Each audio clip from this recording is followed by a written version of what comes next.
l'islam en 3 minutes ou presque. Au VIe siècle, malgré la présence de quelques groupes monothéistes, l'Arabie est encore principalement polythéiste. Dirigée par la tribu des Kouraïch, la ville de la Mecque est un haut lieu de pèlerinage. C'est là que naît vers 570-571 le prophète Muhammad. Orphelin de père, il devint berger avant d'entrer au service de Khadija, riche commerçante d'environ 15 ans son aînée, qu'il finit par épouser. Aux alentours de 610, Muhammad aurait reçu lors d'une de ses retraites dans une grotte la visite de l'ange Gabriel. C'est le début de la révélation coranique qui se fera sur 23 ans. Soutenu par son épouse, Muhammad commence par prêcher dans la lignée des traditions monothéistes précédentes. La religion qu'il prône, l'islam, fait de plus en plus d'adeptes. Seulement voilà, elle remet en cause les inégalités et les privilèges existants. Cela provoque des tensions entre les chefs de la tribu Kouraïch, peu enclins à voir disparaître leurs privilèges, et les partisans du prophète. Persécuté, lui et les siens quittent la Mecque en 622. Ils trouvent refuge à Yatrib, qu'ils renomment Médine, c'est l'Hégire. Ils y passent 8 ans avant de revenir à la Mecque en conquérant en 630. Muhammad instaure ainsi le pèlerinage.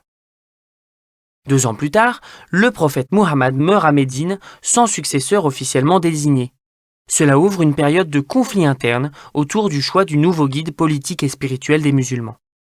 Ceux que l'on appellera ensuite les chiites estiment que c'est logiquement à Ali, son cousin et gendre, de prendre la succession de Muhammad.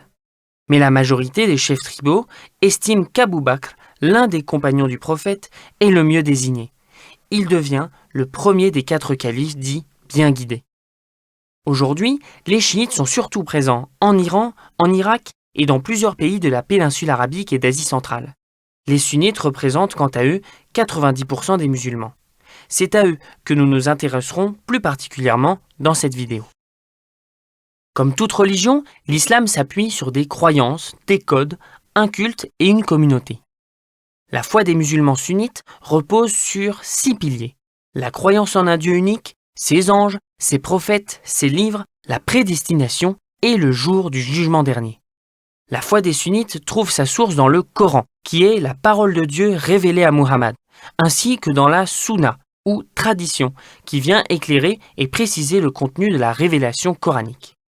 Le code de l'islam sunnite peut être résumé par ce qu'on appelle les 5 piliers de l'islam. La profession de foi, la prière rituelle, l'aumône légale, le jeûne du mois de Ramadan et le pèlerinage à la Mecque.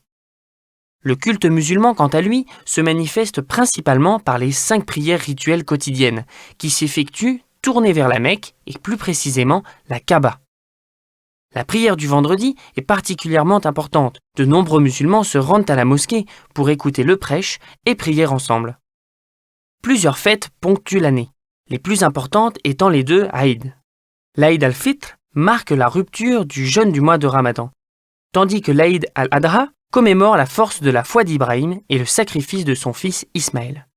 La communauté musulmane, enfin, regroupe aujourd'hui près de 1,6 milliard de fidèles. Deuxième religion au monde, l'islam est principalement présent en Asie. On estime qu'environ 8% de la population française serait de confession musulmane. En France, le principe de laïcité permet à tous les citoyens, quelles que soient leurs convictions religieuses, philosophiques ou spirituelles, de bien vivre ensemble. Chacun peut ainsi mettre ses convictions personnelles au service d'une société plus juste, plus respectueuse et plus inclusive.